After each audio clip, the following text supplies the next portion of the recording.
qué alegría estar con ustedes en esta. Recién acabo de bajar el avión. Seba, un chofer increíble, me esperó ahí en Aeroparque con una canasta con almuerzo, con todo para el viaje. Estoy mirando, ¿cómo está Juli? Qué lindo. Gente conocida acá también. Es un honor para mí estar con ustedes. Che, esto tiene olor a nuevo. Tiene olor a nuevo, ¿sí o no?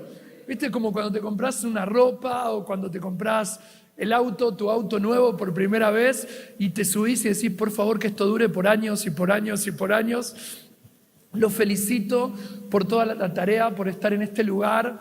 Hay algo muy especial en plantarse en un territorio y establecer una iglesia con un espacio propio. Es increíble. Yo creo que es muy importante. Cada vez que una iglesia se planta, está empujando al infierno. O sea, yo creo que no hay medida. Creo que una iglesia puede alquilar auditorios, puede estar en diferentes lugares, pero cuando llega el momento que una congregación se apropia de la tierra, se apropia del terreno, se establece, le está diciendo a las huestes espirituales del lugar, de acá no nos vamos a ir. Le está diciendo, acá nos vamos a plantar y acá van a crecer nuestros hijos, nuestros nietos, y acá se va a establecer una referencia. ¿Se acuerdan que en la Biblia una y otra vez cuando se establecían en un lugar, lo primero que levantaban era un altar? Y el altar era una puerta entre el cielo y la tierra. La iglesia es eso. La iglesia que se establece y que se apodera, se apropia de un lugar, lo que hace es marcar una referencia y abre una puerta entre el cielo y la tierra, y en ese momento el infierno empieza a perder terreno. Y no solo empieza a perder terreno porque la iglesia pudo comprar unos metros cuadrados de tierra, sino porque la iglesia comienza a hacer influencia y a transformar la cultura del lugar. Y vos me dirás, pastor, hay un montón de iglesias que tienen un montón de lugares, y es verdad, congregaciones, pero una sola iglesia. Pero cada iglesia aporta una porción de Cristo única y diferente. Yo creo con todo mi corazón que cuando la iglesia de Cristo se establece en un territorio por medio de la influencia del Espíritu Santo, ciudades completas pueden ser transformadas. Y comienza con eso, con poseer el lugar.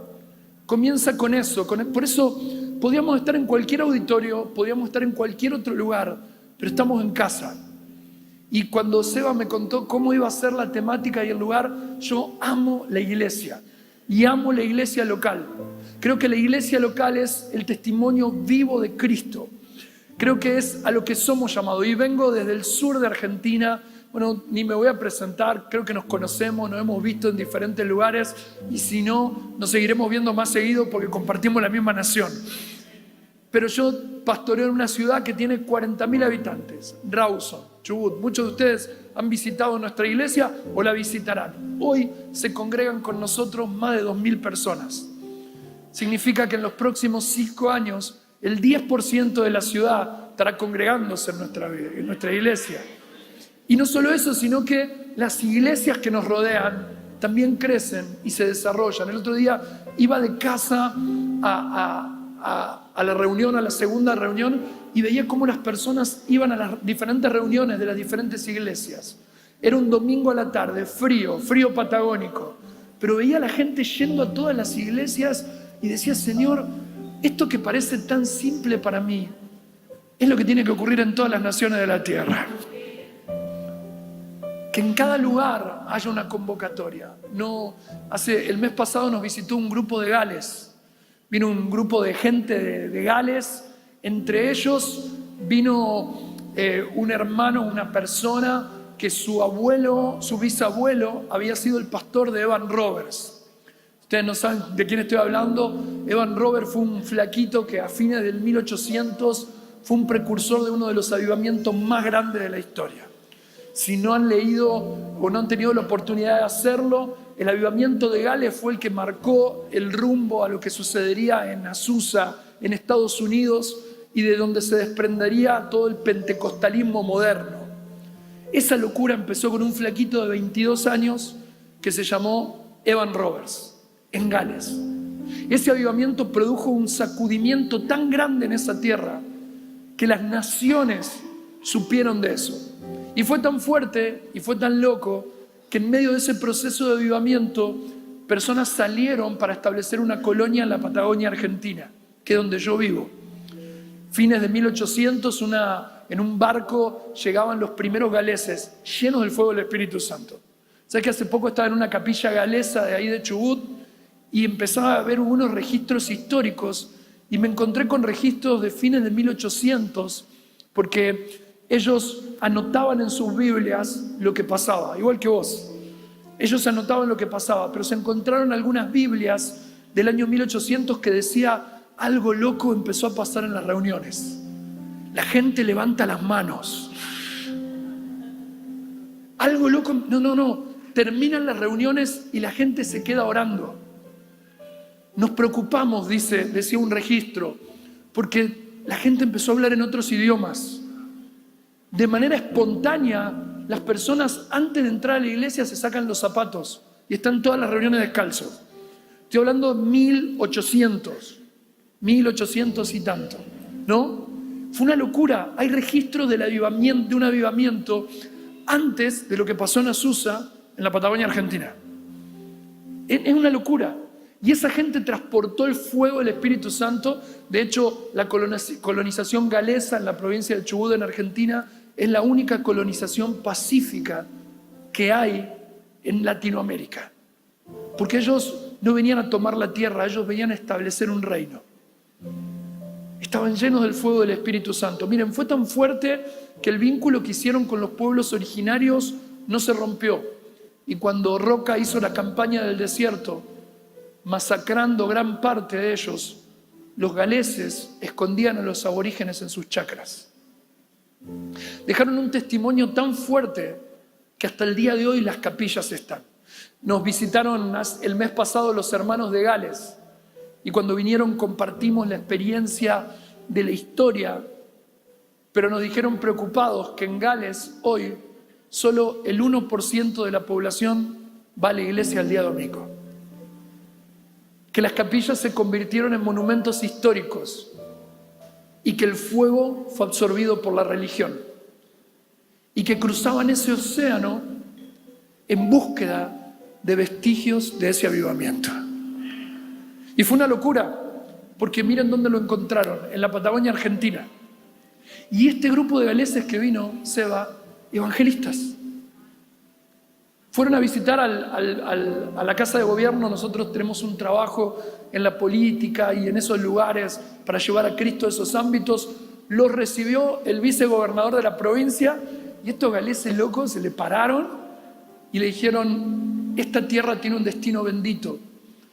Nuestros tatarabuelos vinieron para que el reino de los cielos sea establecido. Y señor vicegobernador, si usted camina en corrupción y en injusticia, lo único que logrará es maldecir la tierra. Tiene que arrepentirse de sus pecados y reconocer a Cristo como su Señor y Salvador. Fue una locura. Yo no sé cómo no lo echaron. Pero viste que los políticos argentinos se acomodan a cualquier cosa, pero agacharon la cabeza y comenzaron a reconocer sus pecados. Y así visitaron a los intendentes de Trelew, de Madryn, y estuvieron con nosotros. ¿Por qué te cuento toda esta historia? Porque esta es la tierra de donde yo vengo. Es un lugar desértico, en la otra punta, pero donde alguien se apropió de la tierra y amó el lugar. Ni siquiera fui yo, los primeros que llegaron. Y levantaron algo que era muchísimo más pequeño que esto. Y lo transmitieron. Y se establecieron en ese lugar. Por eso, todo esto es para decirles que estar acá es muy importante. Si ustedes me preguntan si yo vine a una conferencia, no vine a una conferencia, yo vine a la iglesia. Vine a lo que estamos construyendo juntos. Vine a esto que es asombroso, a lo que va a permanecer después que este evento termine. A lo que va a permanecer, a lo que va a hacer que este lugar semisalvaje, acá al costado, se pueble de personas, se convierta en un lugar de transformación y en un instrumento de transformación no solo social, sino de personas que, alcanzadas por el poder de Dios, son transformadas por completo. Por eso, gracias de todo corazón por recibirme, aunque sea corriendo un ratito, el privilegio de compartir. Tuve 10 minutos con el pastor Mansur de Pakistán y ya nos conectamos. Ya nos conectamos porque me habló de lo que hay en su corazón, de lo que Dios está haciendo. Este es un lugar especial. Y creo que si hay algo que tenemos que buscar es cuál es nuestra parte en la construcción de lo que Dios está haciendo en este tiempo. A veces nos preocupa encontrar el lugar, pero más importante que encontrar el lugar es encontrarnos a nosotros en el cumplimiento de la profecía. Lo último de la tierra, chicos, el país que compartimos es la iglesia que más contenido profético carga. A lo largo de toda la Biblia se anuncia que desde los confines de la tierra Dios hará cosas asombrosas.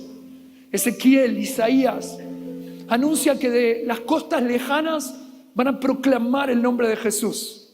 Anuncia que la iglesia de lo último de la tierra hará cosas maravillosas. Y podemos saltar de los profetas al Nuevo Testamento y escuchar a Jesús diciendo Jerusalén, Samaria y ¿hasta dónde?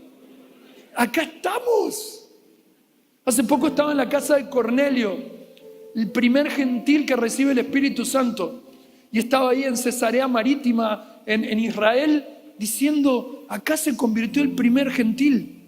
¿Y sabes qué me pasó? Yo digo, loco, yo vengo de lo último de la tierra. Ya el Evangelio llegó a todos lados. Llegó a lo último de la tierra. Yo estaba parado ahí diciendo, acá cuando Pedro luchó, empezó todo. Y hasta el último rincón de la tierra, el Evangelio está llegando y avanza. Y por eso es que estamos reunidos para hablar de esto. Y sí, el evangelismo arde en mi corazón. Estoy afónico desde los 16 años. Porque mi primer púlpito fue la plaza de mi ciudad. El día que le entregué a mi corazón a Jesús, siendo un adolescente, viniendo de una familia totalmente rota, con mis padres separados, el día que le dije a Dios, si yo te puedo servir, hace algo conmigo, lo primero que me invitó fue a contarle de él al mundo. Y mi primer instituto bíblico fue un grupo de locos que iban todos los viernes a predicar una plaza. Y a las 2 semanas me dicen, yo creo que ya estás listo para predicar. Porque el que tenía que predicar no vino y me empujaron, 16 años. ¿Y qué tengo que hacer? Contale a la gente lo que Jesús puede hacer. Me paré arriba de un cajón que llevábamos y empecé a gritar, ¡Jesús te ama! Yo no sé por lo que estás viviendo, pero Él te ama. Chicos, chicos y no tan chicos. Estuve casi 15 años de mi vida predicando en ese púlpito. Estudié mi carrera universitaria, salí de la universidad, me paraba ahí, primero con un grupo de adolescentes, después con un grupo de jóvenes, después con toda una iglesia, y la historia es larga de contar. Pero en esa plaza hice una oración. Yo sabía que cada vez que me paraba en esa plaza y veía a la gente pasar y le gritaba del amor de Jesús, algo se encendía dentro mío. En ese instante yo tenía la certeza de que estaba parado en el mismísimo corazón de Dios y que nada era imposible. Y en ese lugar hice una oración. Tengo 45 años. Tenía 15, 16. Le dije a Dios, si este fuego se apaga dentro mío, yo me muero. Si esta pasión se apaga dentro mío, yo no puedo volver a predicar ni a hacer nada. Así que hagamos un pacto, Dios. Yo te voy a servir toda mi vida, pero que este fuego no se apague nunca. Pasa lo mismo cada vez que voy a predicar. Sea en un evento o la persona que me acompañó en el asiento del avión recién. Ese fuego se vuelve a encender. Yo creo que somos esa generación que tiene que traducir el mensaje de manera apasionada. Y por eso me encanta que estemos acá para hablar de esto, para ser testigos con poder. Testigos con poder. Así como en el cielo, también en la tierra. Y creo que esto es una de las señales más importantes que el cielo dejó como una referencia. Mateo 24 dice que en el último tiempo van a suceder muchas cosas, pero hay una señal relevante. Esa señal relevante es que entonces el evangelio será predicado ¿por qué cosa dice? ¿Saben? Por testimonio a todas las naciones. Y entonces vendrá el fin. sea, hay cosas en las que no podemos intervenir. Hay cosas en las que Dios estableció que se iban a dar de una manera u otra. Pero hay algo que nos encomendó que ni siquiera los ángeles pueden hacer. Y es ser testigos del cielo. Y ustedes saben que la palabra testigo viene de la palabra mártir. Y me impacta porque cuando veo Mateo, Lucas, cuando veo las señales de los tiempos, de los momentos, es en esta señal que tenemos una responsabilidad directa.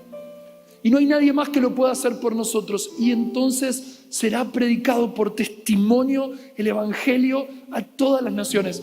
Me impacta porque a veces nos perdemos en las demás señales. Nos perdemos en las demás cosas que puedan suceder. O estamos atentos a lo que está pasando en otro lugar. Y nos olvidamos que la señal más grande del retorno de Jesús es la iglesia de Cristo siendo testimonio en todas las naciones. Nos olvidamos que es eso. Y yo creo que es un todo y que todo lo que el Señor nos revela es para impulsarnos en esta tarea que tenemos por delante. Y es acá donde no quiero cometer ningún error, pero para mí que el Evangelio sea predicado por testimonio a todas las naciones no solo significa que en cada rincón de la tierra haya alguien que manifieste verbalmente el Evangelio. Espero que no me echen ahora. No creo que significa que haya alguien haciendo milagros en una esquina o predicando en una plaza. Creo que el testimonio de Cristo es su iglesia. Y que el deseo del corazón de Dios es que en todos los rincones de la tierra, previo a su regreso, haya iglesia. No haya solo un evento, no haya solo una persona, sino que haya iglesia, haya cuerpo, haya un lugar establecido donde los milagros ocurran todos los días, donde la necesidad sea cubierta todos los días, donde el cielo se manifieste todos los días. Y vengo del rincón del mundo. Esta semana un grupo de personas de la iglesia fue con 2 toneladas de alimentos para alcanzarle a un pastor que vive en la meseta de la Patagonia. Yo digo que es el pastor que tiene la iglesia más grande de Argentina, pues su iglesia tiene 500 kilómetros. O sea, cualquier auditorio queda chico. El pastor Raúl Díaz vive en medio del desierto por 27 años. Cuando tenía 5 años, los papás lo abandonaron en una comunidad mapuche. Ahí creció, en medio del alcoholismo y la violencia. A los 14 años estaba casado con una mujer aborigen, viviendo una vida desastrosa. A los 18, en medio de una ruta desolada de la Patagonia, haciendo dedo para que lo lleven, lo levanta un camionero cristiano. Y le dice: yo te llevo, pibe, pero tenés que recibir a Cristo en tu corazón. Eso es evangelismo por fuego, ¿no? Y el pastor Díaz recibió a Cristo. A ver, creo que Raúl nunca va a aparecer en un Testigos con Poder ni en ningún evento. Pero ese día se convirtió y cerró su boliche y lo transformó en una iglesia. Y el Señor le dijo: quiero que le devuelvas a la gente que te hirió, te lastimó o trató de cuidarte a su manera, todo lo que no te pudieron dar. Y él ha dedicado su vida a predicar a todas las comunidades rurales del desierto de la Patagonia, plantando iglesias, visitando ancianos. Cada 4 meses se reúnen y organizan una gran vigilia donde adoran al Señor. Él llega a lugares donde el gobierno no llega. Hace no mucho tiempo llegó para predicarle a 2 abuelos y compartir la cena, y los 2 abuelos estaban muertos. Nadie se había enterado. Dedicó su vida a eso.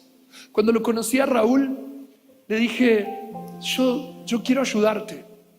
¿Cómo podemos ayudarte? Y hace años que estamos proveyendo de alimentos, construyendo lugares físicos, pero no hay manera en que nosotros podamos hacer la tarea que Dios le encomendó. Es increíble.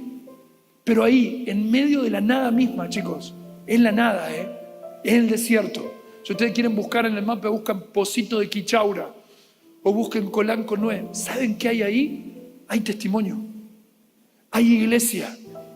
Ahí en ese lugar las personas se convierten, los espíritus inmundos tienen que huir, las maldiciones ancestrales caen delante de los pies de un hombre y una mujer simple que ha rendido su vida a Cristo. Para mí es impactante. Y por eso yo creo que cuando Jesús dice que la señal del final del tiempo será que habrá testimonio en todas las naciones, es que creo que en cada lugar de la tierra habrá iglesia conectada entre sí. Habrá testigos, una referencia relevante. Habrá testigos en Asia, en África, en los lugares donde la iglesia es perseguida, escondidos, dando sus vidas, pero siendo iglesia. Habrá testigos en las grandes ciudades, y no solo de personas que se reúnen en auditorios confortables, sino atacando el pecado y la necesidad y produciendo una influencia que impacta el lugar donde están. Por eso para mí esta es la señal del último tiempo. Este es el llamado a apresurar el retorno de Jesús, a preparar el camino para su regreso. Y es importante entender qué parte nos toca en esta escena. Miren, yo lo entendí. Dios me dijo, son la iglesia de lo último de la tierra. Cuando empecé a ver, dice, desde los confines de la tierra se escuchará. Desde lo último de la tierra se oirá decir. Desde lo último de la tierra se proclamará. Habrá un fuego que se encienda en lo último de la tierra. Yo crecí con eso en el corazón. Todo lo que tenía era una plaza y un corazón encendido.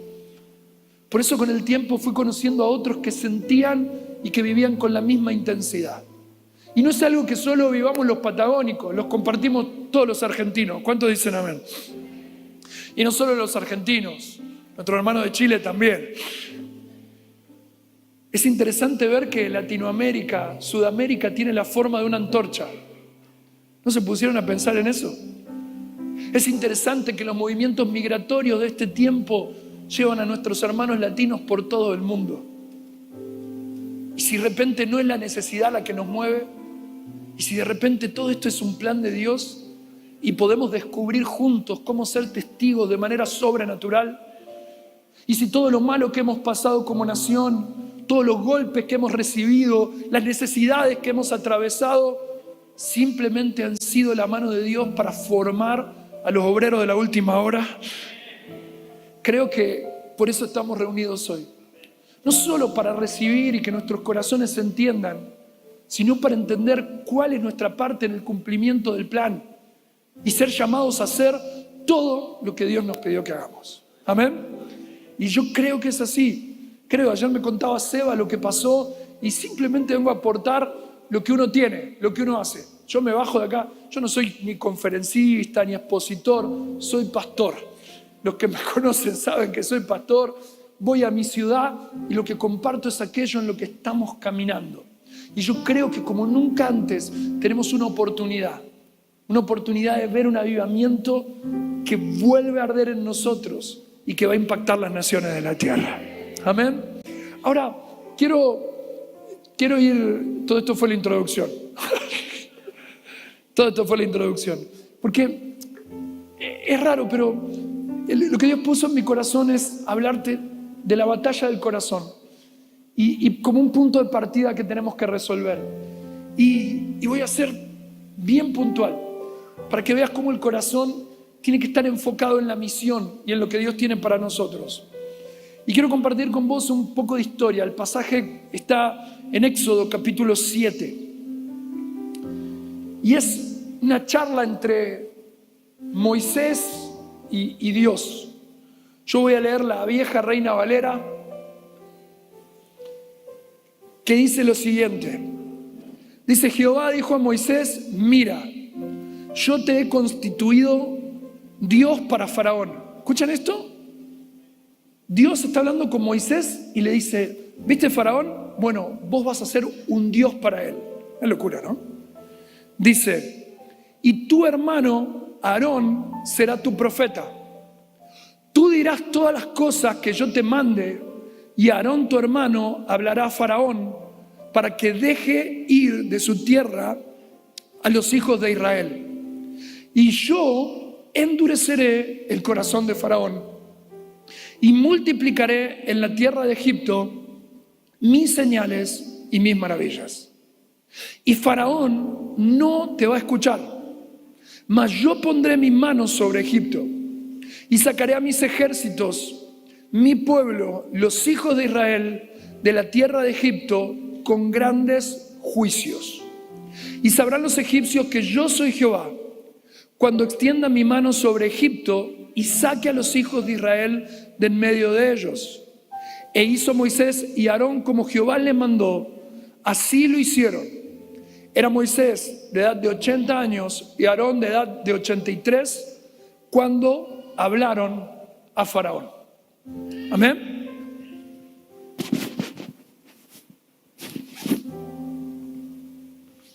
Muchas gracias. Ahora, todos conocen la historia de Moisés. Si no leyeron Éxodo, vieron la película en algún momento. Seguro, ¿no? Algunas son medias raras. Hay Moisés que vuela, hay una cosa de loco. Pero esta escena está tremenda. El libro de Éxodo es un libro muy importante. Es un libro no solo de contenido histórico, sino de contenido profético. Lo que vemos en Apocalipsis no es otra cosa que la conclusión del libro de Éxodo. Es la historia de cómo Moisés, separado por Dios, interviene para liberar al pueblo que está esclavo de Egipto. Y la liberación viene a través del juicio. Y no sé si usted, pero para mí es uno de los libros en los que más he entrado en conflicto con Dios. Y que leyéndole le he preguntado una y otra vez, pero ¿no te parece un poco exagerado esto? No había otra forma, no había otra manera, no había otra cosa. Los que somos evangelistas o somos pastores nos acercamos más al lado compasivo del corazón de Dios. Entonces, de repente ver la masacre de los primogénitos nos conmueve. Ver cómo Dios juzga a una nación con tanta fiereza nos moviliza. Pero es interesante porque el libro de Éxodo nos muestra el carácter de un Dios justo que no tolera el pecado, que no tolera la injusticia. Y hay un concepto que se desprende del libro de Éxodo que somos propensos a olvidarnos, y es el temor de Dios. Tenemos un Dios de amor. Tenemos un Dios de amor incondicional y eterno que dio la vida de su único hijo. Pero también tenemos un Dios que es fuego consumidor. Tenemos un Dios que es temible. Tenemos un Dios que somete a las naciones y a los principados. En el libro de Éxodo, el Señor se manifiesta. En el libro de Éxodo conocemos los nombres de Dios. El gran yo soy, Jireh, Rafá. Todos esos nombres se resumen en uno solo con la venida de Jesús en el Nuevo Testamento, que es Papá. Papá, el Adonai, Elohim. Todos, cuando Jesús tiene que enseñarle a los discípulos cómo orar, no usa la palabra Elohim, Adonai, Rafá, usa la palabra Abba. Pero aunque ahora podemos decirle Abba a Papá Dios, no nos tenemos que olvidar que Él es Adonai, que Él es Elohim, que Él es un Dios de justicia. Amado, una de las debilidades de la iglesia de hoy, de la que nosotros somos parte, es que hemos perdido el temor de Dios. Es que nos olvidamos la magnitud del Dios al que servimos. Nos olvidamos qué grande que es su celo, qué poderosa que es su mano, qué extraordinario que son sus designios. Y creo que estamos a las puertas de un avivamiento de profundidad, que lo que primero va a traer a nuestros corazones es el temor de Dios. Iglesias que temen a Dios, familias que temen a Dios, una generación de jóvenes y adolescentes que temen a Dios, no con la raíz del miedo que te paraliza, sino con la raíz del entendimiento, de comprender a quién estamos sirviendo, quién es el que nos llamó, qué grande que es su poder. Entender que su nombre, el cual te ha adoptado por medio del sacrificio de su Hijo, es más fuerte que tu apellido, es más fuerte que tu historia de dolor, es más fuerte que tu historia de pérdidas. Que cuando Él dice que es nuestro Abba, nos está apellidando con su naturaleza y que de repente se nos borran y se nos acaban las excusas para rendirnos frente a nuestras debilidades. Por eso el libro de Éxodo me encanta, porque revela esta situación. Revela a Dios como alguien que tiene el control de todo. Y en este pasaje Dios habla con Moisés, que está a las puertas de iniciar su ministerio público. Miren, este pasaje se parece a Lucas capítulo 4. Como cuando Jesús lee el libro de Isaías y dice: el Espíritu del Señor está sobre mí y Él me ha ungido para vendar a los quebrantados, para sanar a los oprimidos, para proclamar el año agradable del Señor. Es casi un paralelo de ese pasaje, porque en Éxodo 7 Dios le dice a Moisés: mi Espíritu va a estar sobre vos y yo te voy a levantar y voy a hacer grandes señales por tus manos y vos vas a ser por Dios a Faraón. ¡Wow! Miren, cuando yo meditaba en este pasaje pensaba, ¿cuánta humildad tiene que haber en un corazón para que Dios pueda otorgarle toda esa autoridad y toda esa capacidad? ¿Saben que de Moisés leemos que no hubo otro hombre como él? Manso y humilde.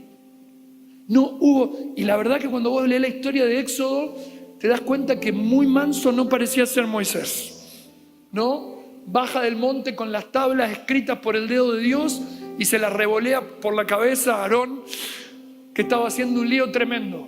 No le pegues a la piedra, le pega a la piedra.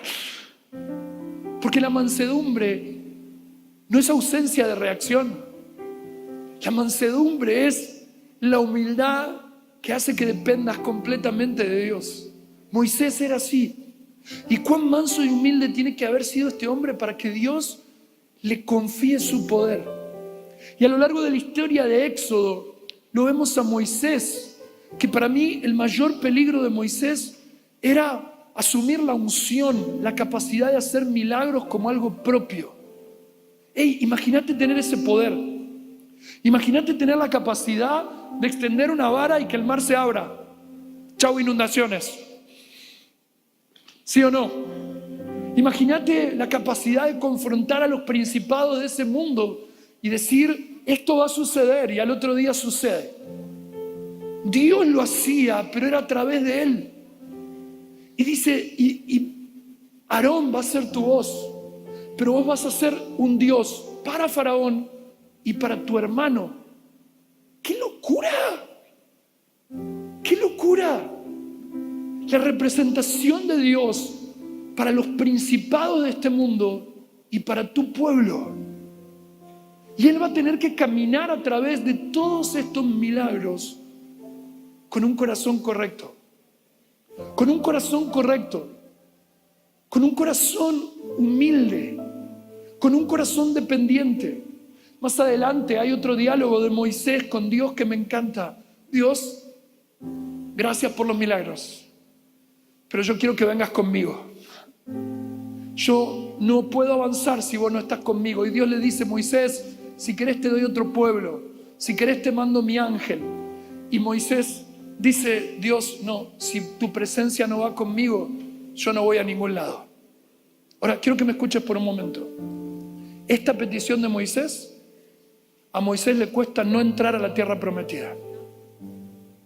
Porque para que Dios habitara con su pueblo, era necesario que Moisés fuera tomado. Hola, Fran. Amigos, para que Moisés le dice: Dios, yo saqué a este pueblo, pero yo quiero que tu presencia venga conmigo. Y Dios le dice a Moisés: está bien, yo voy a ir, pero quiero que entiendas que para que mi presencia vaya con ustedes, ¿saben qué viene después de eso? Dios le enseña a Moisés cómo hacer el tabernáculo. Dios le dice: vas a levantar sacerdotes. Y se construye el tabernáculo donde la presencia de Dios ya no era propiedad exclusiva de Moisés, sino que era un punto de encuentro donde el pueblo podía tener una referencia con Dios. Por eso, cuando Moisés llega a ese monte, Dios le dice: mira, Moisés, no vas a entrar a la tierra prometida. Durante mucho tiempo yo lo tomé como un castigo. Claro, Moisés se enojó, no hizo caso, le pegó a la roca en vez de hablarle. Y en un momento pensé: Dios va a ser tan perverso que alguien que le dedicó toda su vida lo deje afuera por ese error. Y el Señor habló a mi corazón y me dijo, era necesario que Moisés sea tomado para que el pueblo pudiese entender que la idea de Dios no era comunicarse solo a través de su líder, sino que era transformar al pueblo en una nación de reyes y sacerdotes. Max, ¿y de dónde sacás eso? Bueno, creo que Dios no pudo haber estado tan enojado con Moisés, porque después, cuando Jesús aparece en el monte de la transfiguración, ¿quién está ahí? Está Moy, ¿no? Ahí está Pedro, Juan y Jesús, y de repente aparece Moisés como diciendo, Olis, acá estoy, fuera de lugar, fuera de tiempo. Pero el legado de Moisés no fue sacar al pueblo de Egipto, fue hacer del pueblo un lugar donde Dios pudiese habitar de manera permanente. ¿Entendés? Y ese es el testimonio de Moisés. Ahora, en este pasaje de Éxodo 7, también nos habla de Faraón. Faraón es quien lidera la nación de Egipto, que es la referencia del mundo de ese momento. Faraón nos habla de algo que es contrario a Moisés. Y dice que Dios decidió, escuchen esto, endurecer el corazón de Faraón. Yo no sé cómo vos hablas con Dios cuando lees esta historia, pero yo le propongo cosas a Dios, como si Él necesitara algo que yo le proponga. Y le digo, mira, Dios, ¿por qué en vez de endurecer el corazón no se lo ablandaste? Y resultaba más fácil. Nos evitábamos la langosta, los piojos, la plaga de sangre. ¿No piensan que Dios podría haber hecho eso? ¿No piensan que Dios podría haber dicho, mira, Faraón, aflojá, te mando una revelación? Y el Faraón, no. Pero dice, de repente el corazón de Faraón fue endurecido por Dios para que los juicios sean desatados. O sea, Dios no necesita que un corazón se endurezca para desatar su justicia. Y esto me llevó a hacerme una pregunta. ¿Cuánta soberbia tiene que haber en un corazón para que sea Dios el que lo endurezca? ¿Cuánta soberbia tiene que haber un corazón para que Dios lo endurezca? Hay un plan de Dios. Los juicios son necesarios. Los juicios representan el sistema satánico sometido. Los egipcios adoran el Nilo y del Nilo les aparece Moisés. Los egipcios adoran el Nilo y el Nilo se convierte en sangre. Los egipcios adoran dioses con forma de animales y los animales se convierten en las plagas. Los egipcios adoran a la muerte y la muerte termina por someterlos. Y aunque los brujos y hechiceros de Egipto pueden replicar las plagas, las pueden imitar, no las pueden frenar, porque el poder de Satanás está sometido bajo la mano poderosa de Dios. Dos corazones en lucha. Uno manso y humilde, que entiende que el precio a pagar de su llamado es que Él va a desaparecer, que Él va a caminar a través del desierto, va a hacer señales y milagros, pero no para que Él sea conocido, sino para que Dios haga de este pueblo su habitación. Y un príncipe de Egipto, un faraón, que ve sufrir a su pueblo, a su gente sometida. Miren, es tan fuerte que en una escena de Éxodo dice, bueno, váyanse, pero díganle a Dios que me bendiga. ¡Es una locura! Vio 10 plagas, se murió su primogénito, reconoce que Dios lo puede bendecir, pero no lo reconoce como Señor. El corazón endurecido de Faraón es el espíritu del anticristo. El corazón endurecido del faraón es lo que define las leyes de este sistema y de este mundo. Es lo natural que gobierna este sistema.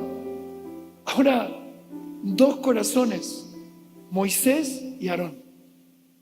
Perdón, Moisés y Faraón.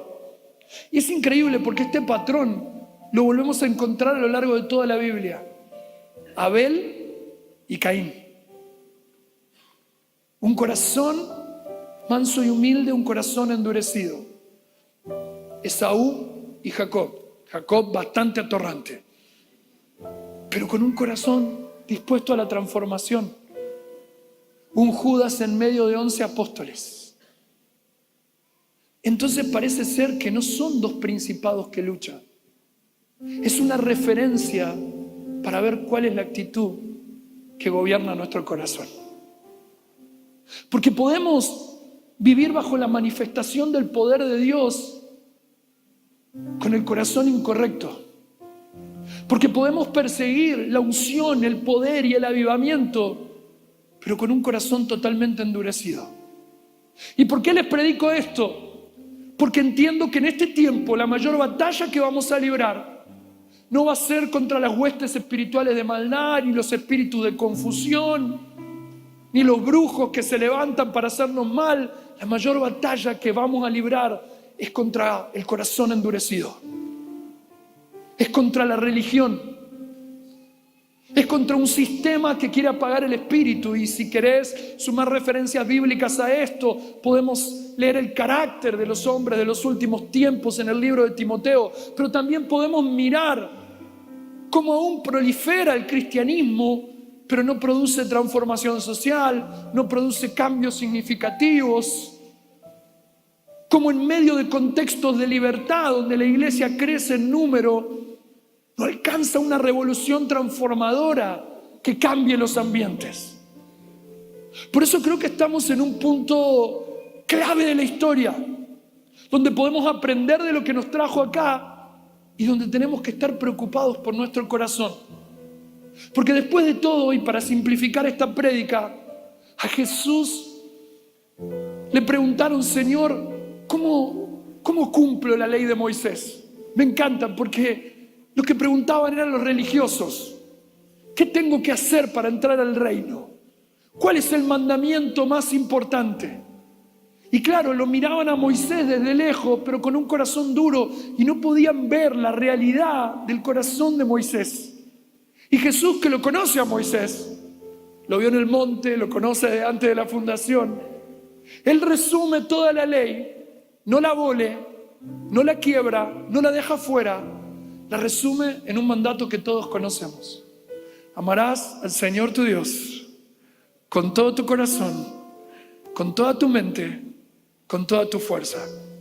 Y amarás a tu prójimo como a ti mismo. Y este segundo mandamiento se desprende del primero.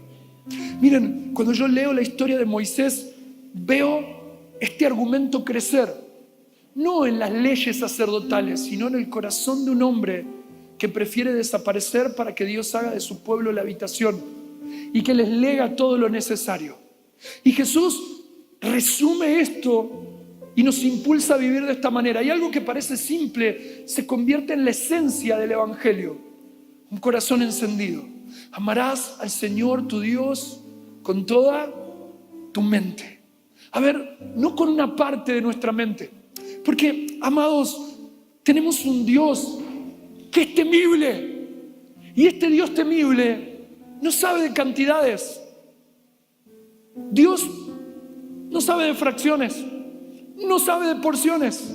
La medida de Dios es todo. ¿Cuál es la medida de Dios? A ver, porque de tal manera amó Dios al mundo que ha dado a su único hijo, a su hijo unigénito, para que todo aquel que en él cree no se pierda, sino que tenga vida eterna. ¿Saben qué dice este pasaje? Todo, todo, todo, todo. Un solo mundo perdido, un solo hijo entregado, para que todo el que crea pueda ser salvo. O sea, si Dios tiene un solo hijo y da uno, ¿cuánto da? Ahora, ¿qué es esto? ¿Solo una metáfora? ¿Solo una forma para que lo entendamos? ¿No pensás en algún momento que tal vez hubiese sido más benévolo que Dios se dé a sí mismo en vez de dar a su hijo? ¿No? Yo estaría dispuesto a dar mi vida por alguna causa, pero te aseguro que la vida de mi hijo no te la doy ni a palos. Porque darme a mí mismo no representa dar todo. Dar un hijo representa dar tu futuro. Dar un hijo representa dar no solo lo que sos, sino lo que potencialmente puedas llegar a ser. Por eso, el Dios en el que creemos no tiene medidas. Y nos pide que lo amemos no con una mente fraccionada, con toda nuestra mente. Por eso no hay nada de fraccionado en Dios. Por ejemplo, cuando damos nuestro diezmo, es incómodo hablar de esto, ¿no? Pero cuando damos nuestro diezmo no damos el 10%, porque Dios no recibe partes. El 10% es una representación del todo. Y por eso cuando en obediencia nosotros separamos lo primero, todo lo demás es bendecido. Así funciona. Es una ley de justicia que es equitativa para todos. Porque para Dios es tan valioso el 10% del empresario como el 10% de aquel emprendedor que apenas puede subsistir y da todo lo que tiene. Porque Dios no es alguien a quien le interese el dinero. Porque esto que estamos viendo no se construyó con plata. No, esto se construyó con vida. Con la vida de la gente. Con la vida de las personas que aportan. Porque para Dios es vida. La representación de lo que damos, de lo que somos. Ahora, Él dice, amarás al Señor tu Dios con toda tu mente. No con parte, no con un momento. Y por eso Romanos 12, capítulo 2 dice, no puedo adaptar mi mente al pensamiento de Faraón, al espíritu de este mundo. Tengo que renovar mi entendimiento por medio del Espíritu Santo para que la mente de Cristo esté en mi corazón. ¿Cómo amo a Dios con toda mi mente? Con esta misma mente que me lleva a pensar las mejores cosas, pero también maquina lo peor en contra de mi hermano. Amados, el camino para que el corazón sea íntegro es la cabeza. Y la mente es un órgano espiritual que se rinde y se consagra. Si nuestra mente está consagrada al pecado y a la muerte, nuestro corazón se endurecerá. Y uno puede funcionar con el corazón endurecido y con una mente dividida, pero no podrá llegar al cumplimiento del propósito de Dios en su corazón. Por eso cuando Dios me pide que lo ame con toda mi mente, no me está pidiendo mis mejores pensamientos o mis talentos más extraordinarios solamente. Lo que me está pidiendo es que literalmente le permita al Espíritu Santo que me haga un trasplante de cerebro. ¿Entendés? Porque papá Dios no acepta otra mente más que la del Hijo. Y la del Hijo está revelada en los Evangelios, y la obra del Espíritu Santo en nosotros es transformar nuestra mente para que nuestros pensamientos le pertenezcan a Él. Amado, yo defino mis acciones en este lugar que serán proyectadas en mi corazón y se materializarán en mi vida. Tenemos que ser una generación que aprende a amar a Dios con toda su mente, que entiende el tiempo que le toca vivir, que entiende al Dios al cual sirve, que entiende las capacidades que porta, que rompe las limitaciones que este sistema le pone, pero que sabe que el producto de sus pensamientos le pertenece a una sola persona, a la persona que compró su vida con la sangre en la cruz del Calvario. Y entonces mis pensamientos no solo están puestos en Dios, en una conferencia o en el momento que estoy en una reunión. Escúchame, lo que imagino le pertenece a Él. Lo que sueño le pertenece a Él. Lo que proyecto le pertenece a Él. Lo que diseño le pertenece a Él. Dios me dice, quiero que me ames con toda tu mente. Que el producto de tu mente y de tus pensamientos más locos y más profundos sea yo. Para que tu corazón no se endurezca. Y no solo eso, después habla del corazón, dice, quiero que me ames con todo tu corazón. Y esto es complicado porque amar a Dios con todo el corazón, nos podría haber pedido cualquier otra cosa, pero el corazón, dice la Biblia, que es engañoso. El corazón es el centro del alma, es el punto de tus decisiones. El corazón es lo que te lleva a amar apasionadamente a Dios y a desear cosas que están en contra de Dios. Sin embargo, Él no pide lo mejor de nuestro corazón, Él lo pide todo. Y literalmente lo que Dios busca es que el corazón de Cristo sea formado en nosotros. ¿Qué tiene que ver esto con Moisés? Dios te concede un gran poder, una gran unción para ser portada en un corazón que está rendido a Él. Amados, el corazón no tiene remiendos, no se parcha. Hay una sola manera de subsistir con un corazón íntegro y es tener un corazón renovado. Y aquellos que me dicen hoy, pastor, yo tengo mi corazón intacto, hey, yo tengo para decirte, no hay manera de seguir a Dios y hacer su voluntad con el corazón intacto. Sobre todo los pastores, los que servimos a Dios, todo el tiempo necesitamos que nuestros corazones sean renovados. Todo el tiempo. Amados, ustedes que son evangelistas, ¿cuántas veces te rechazan? ¿Cuántas veces te burlan de vos? Somos llamados por Dios a exponer nuestro corazón a un mundo que lo golpea una y otra vez. Somos expuestos a la burla, a la persecución, al dolor, al engaño, a la mentira. Quien siga a Dios es imposible que tenga un corazón intacto. Es imposible. La única manera de tener el corazón intacto es no usarlo. Lo guardás en un cajón, lo metés ahí, que nadie lo toque. Pero aquellos que somos llamados a servir a Dios, amamos a nuestros enemigos. Es una locura, ¿no? ¿A quién estamos siguiendo? Que nos pide que amamos lo que nadie más ama en la sociedad. Lo que nadie más ama. Amamos al extranjero, a la viuda y al huérfano. ¿Por qué? Porque nos nace. No, porque es la dirección en la que hemos sido llamados. Y entonces, si el corazón se gasta una y otra vez, ¿cómo es necesario tener un corazón nuevo? ¿Cómo puedo amar a Dios con todo mi corazón? Porque hay una sola persona que tiene el poder de renovar nuestros corazones permanentemente, y es el Espíritu Santo de Dios. Estamos tan acostumbrados a venir al altar a llorar por nuestros pecados, y está bien, porque acá es donde dejamos nuestras culpas, nos arrepentimos. Pero ¿cuánto nos cuesta venir con nuestro corazón cansado? Decir, Señor, estoy agotado, viví esto, necesito ayuda. Yo creo que la iglesia va a madurar de tal forma que el altar congregacional ya no va a ser más para llorar por los mismos pecados. El altar congregacional va a ser para traer los corazones desgastados por servirles al Señor, y que el Espíritu Santo los renueve, los llene de fuego, los llene de poder, y podamos salir a conquistar al mundo. Construir una iglesia madura. Una iglesia madura. Amar a Dios con todo tu corazón. Amar a Dios con toda tu fuerza. ¿Qué implica? Uno pone su fuerza en aquello que es lo más valioso. Uno pone su fuerza en lo que es más valioso. Me tocó atravesar un momento de enfermedad con mi hijo del medio. De repente todas las demás cosas perdieron valor. El ministerio, el llamado, todo. Fran sabe, mi hijo estaba enfermo. No me voy a olvidar que estaba acá en Buenos Aires a punto de predicar en un congreso y tenía a mi hijo enfermo. Y le digo, Señor, ¿sabes qué? Llegué hasta acá, pero no predico más. Mi hijo está enfermo. Llevo 2 años orando para que lo sanes. Él está atravesando vergüenza. Es mi hijo, Dios. Yo no voy a predicar, ni hoy, ni ninguna otra vez, porque no entiendo por qué me pasa esto. No quiero pasar este momento. Y Dios me dice, Maxi, sé que no lo entendés, ni pretendo que lo entiendas, pero por primera vez vas a entender un poquito de mi corazón y lo que yo sentía al entregar mi hijo por amor a vos. Por eso quiero que te levantes y vayas y prediques, porque estoy formando mi corazón en tu corazón. Mi hijo está sano. Dios hizo el milagro,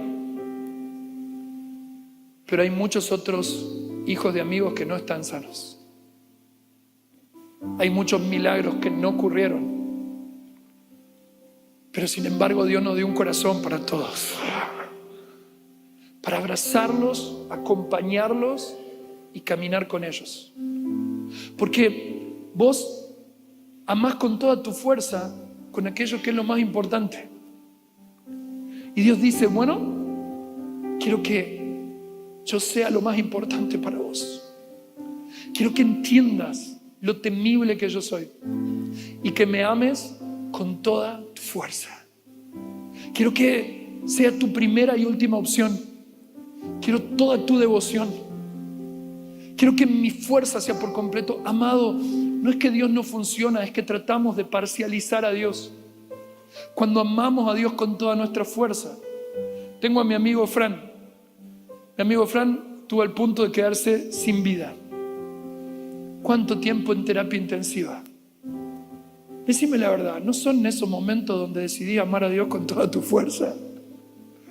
Más que viajar, más que predicar de un lugar a otro, más que pasar noches sin dormir, es ahí en la terapia cuando no dan más cuando lo que más importa es ese hilito de vida y decir, Señor, toda mi vida fue para vos y toda mi fuerza te pertenece. Este hombre que está sentado acá es un milagro de Dios. No porque sobrevivió a una temporada tremenda, sino porque su vida es un instrumento de Dios extraordinario. Pero estoy en lo básico. Amarás al Señor con toda tu fuerza. ¿Con cuántas? ¿Con muchas? ¿Con pocas? Con todas. Porque amando de esta manera a Dios, el corazón no se endurece porque dependemos de Él. Pero después viene para mí lo peor. Jesús lo podría haber dejado acá. Dijo, de este mandamiento se desprende el segundo, que es igual de importante. Y dice, y amarás a tu prójimo como a quién. ¿Como a quién? Bueno, ya estoy terminando, pero creo que, no sé cómo a vos te ha ido, pero si tu prójimo tiene que ser amado por vos, como vos te amás a vos mismo, tu prójimo está en problemas. Porque yo no sé cómo te va a vos con esto de amarte a vos mismo. ¿Cómo va? ¿Bien? Hay mañanas en que te levantás y te mirás al espejo y decís, wow, grandes y maravillosas son tus obras. Mi amado viene, ¿no? Y te mirás y me levanté bien, hoy sí.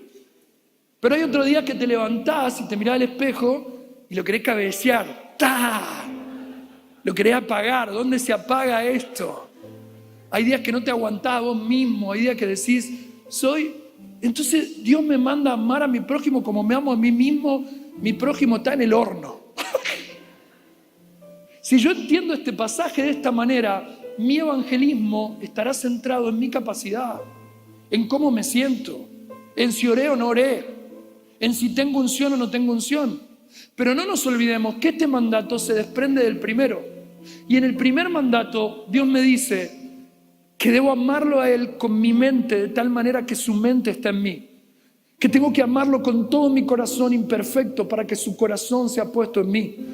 Que tengo que amarlo con todas mis fuerzas para que Él sea lo más valioso. ¿Qué es lo que hace eso dentro de una persona? Escúchame, eso te mata. Eso te mata. Eso te mata para que Cristo pueda crecer en vos. Amar a Dios con esa intensidad te hace tan vulnerable que la vida de Cristo crece mientras vos menguás. Entonces cuando Dios te dice, tenés que amar a tu prójimo como a vos mismo, no está pensando en que yo te ame como amo a Maxi. Dios me está diciendo, quiero que ames a tu prójimo como me amás a mí, como amás la vida que está creciendo dentro tuyo. Y entonces ya amar a mi prójimo no se trata de mi mejor esfuerzo, no se trata de buscar el pecado en la gente para ver cómo lo puedo resolver. No se trata de preguntarle a la gente cuál es tu necesidad, así oro por tu necesidad y vos cambiás. No, lo que hace que todo eso ocurra es que Cristo está creciendo en mí y yo empiezo a ver a Cristo en las personas. Yo empiezo a amar a la gente como amo a Cristo. Y cuando salgo a la calle a predicar, no veo un pobre tirado que no tiene esperanza, veo a Cristo en la calle. Y cuando yo empiezo a amar a la gente como amo a Cristo, la vida de Cristo que está en mí se manifiesta. Y ya no se trata solo de pedirle a Dios que haga un milagro, sino que la vida de Cristo que porto hace que el que está enfermo sane, hace que el que está oprimido sea libre, hace que las personas que están atrapadas por su pasado y su pecado sean transformadas por el poder del amor de Dios. ¿Por qué? ¿Me entendés? Eso no nace de mi necesidad de responder a un mandato. No nace solamente de responder a una estructura o a un dogma o a una religión. Es la vida de Cristo creciendo dentro mío que me impulsa. Yo veo a Cristo en el otro, veo a Cristo en los ojos de esa persona que perdió todas las oportunidades. Veo a Cristo en esa persona que otros ven corrupción. Y esto no es otra cosa que el modelo de Jesús, entrando donde nadie más quería entrar. Fíjense que Él, la mayoría de las veces con los milagros, dijo, no le cuenten a nadie. No le digan a nadie. No hizo un show de la manifestación.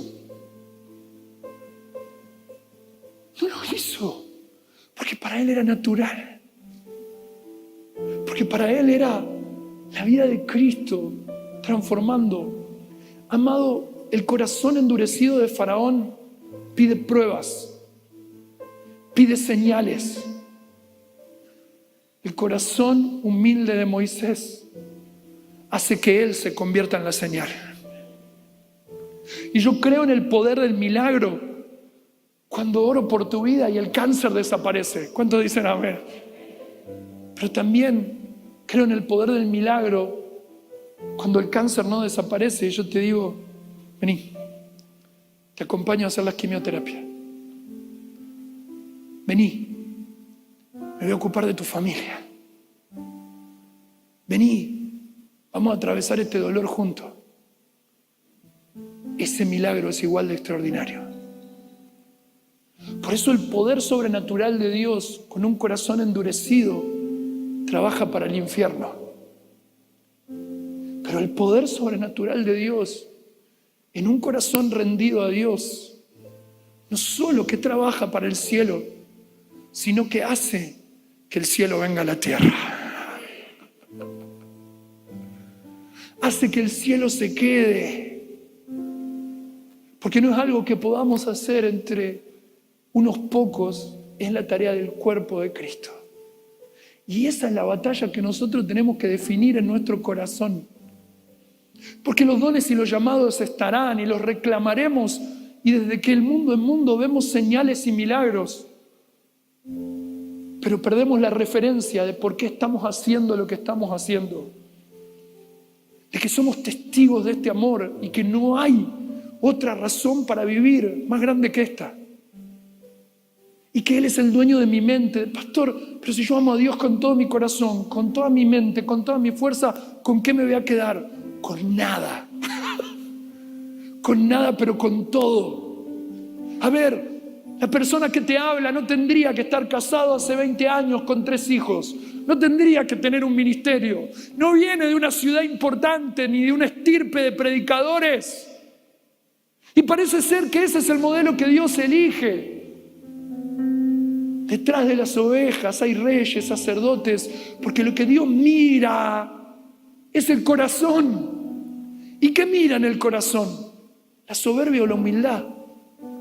¿Y cuánta soberbia se necesita para que Dios endurezca el corazón? Pero cuánta humildad también es necesaria para que Él considere poner su corazón en nosotros. Moisés, vas a ser un Dios para Faraón. Vas a ser un Dios para tus hermanos. Moisés, tu mayor preocupación no tienen que ser las señales, sino que tu corazón no se endurezca. Sino que no te pierdas. Porque he escuchado a Billy Graham decir esto. Podemos ser conocidos, que la gente nos aplauda, y aún podemos ser conocidos por el diablo, por lo que Dios hace a través de nosotros. Pero él decía, lo que más me preocupa no es ser conocido, es que un día cuando esté cara a cara con Él, Él me conozca a mí. Él me conozca a mí. Y entiendo que Él me conozca no es solo una vida de intimidad y de adoración y de adoración. Es una vida que a cada paso ha aprendido a amarlo con toda su fuerza, con toda su mente y con todo su corazón. Quiero terminar con esto. ¿Viniste a esta conferencia con el corazón gastado? ¿Cómo está tu corazón? Porque si es así, estás en el lugar correcto. ¿Veniste a esta conferencia con un corazón quebrado de usarlo, de exponerlo, creyendo? Estás en el lugar correcto. Porque no solo creo que en este lugar hay palabras reveladoras, sino que está la persona del Espíritu Santo, que es aquel que tiene el poder para renovar el corazón. El Espíritu del Señor está sobre mí. Él me ha enviado, me ha ungido para vendar a los quebrados de corazón, Descubrí que el Espíritu Santo es el que nos ha sostenido. ¿Cuántas veces dijimos, no doy más, hasta acá llegué? Ya está. Y algunos vinieron a esta conferencia diciendo, si Dios no habla algo, si Dios no hace algo, y nos olvidamos de qué le dio. Que Dios dice, no tengo que hacer nada. Pero porque tenemos el corazón gastado. Míralo a Moisés peleando con Dios, peleando con el pueblo una y otra vez.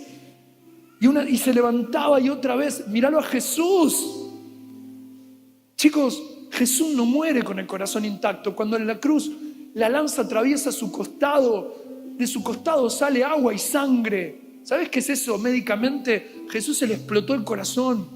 Tuvo un paro cardiorrespiratorio a causa de la exigencia física que literalmente su corazón estalló. Y si estamos siguiendo a un Dios cuyo corazón estalló para traernos libertad, te pregunto algo, ¿vamos a vivir rodeados de excusas que nos duele? ¿Que no es suficiente, que no damos más, que no podemos resistir, que el estrés o la tensión? ¿O vamos a entender que en la cruz del Calvario Jesús nos redimió y nos dijo, yo me voy, pero les dejo al Espíritu Santo? Él les va a renovar el corazón, Él les va a limpiar, Él les va a conducir a toda verdad. Cuando se endurezcan, Él los va a traer con amor. Cuando no puedan más, Él va a venir con poder para renovarlos una y otra vez. Amado, no solo tenemos una misión de hacer cosas para Dios, sino tenemos el enorme desafío de vivir cada día de nuestras vidas encendidos en el fuego del primer amor, con un corazón sensible, con un corazón conectado a Dios, con un corazón que ama a la gente como amamos a Cristo, para que milagros y señales ocurran, para ser testigos con poder en toda la tierra, hasta que Jesús regrese y reinemos con Él para siempre. ¡Aleluya!